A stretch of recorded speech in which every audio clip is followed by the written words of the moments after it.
মাদকাসক্ত এক যুবকের মৃতদেহ দাহ করার সময় শ্মশানের সামনে দিয়ে মাদক কারবারি সন্দেহে অন্য এক যুবকের গাড়ি আটকে তাতে আগুন লাগিয়ে দিল উত্তেজিত জনতা।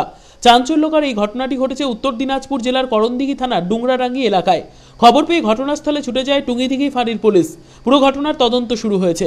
স্থানীয় সূত্রে জানা গিয়েছে, গতকাল টুঙ্গিদিঘি এলাকার বাসিন্দা এক যুবক গলায় ফাঁস লাগিয়ে আত্মহত্যার চেষ্টা করেন। তার নাম রঞ্জন কুণ্ডু, বয়স 29 বছর।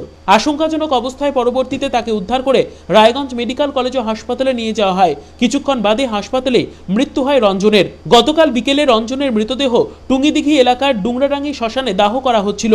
ঠিক সেই সময় এলাকাবাসীর নজরে আসে স্থানীয় মৃণাল মণ্ডল নামের এক যুবকের গাড়ি সেই এলাকা দিয়ে যাচ্ছে। স্থানীয় বাসিন্দাদের সন্দেহ মৃণাল একজন ড্রাগ ডিলার। এই সন্দেহের বশেই 34 নম্বর জাতীয় সড়কের ওপরে মৃণালের গাড়ি আটক করেন উত্তেজিত জনতা।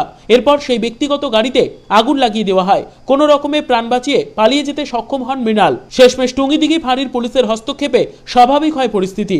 পুরো বিষয়টি খতিয়ে দেখার আশ্বাস দিয়েছেন পুলিশ আধিকারিকরা। রূপক ঘোষের রিপোর্ট, কুলিক নিউজ, করণদিঘি।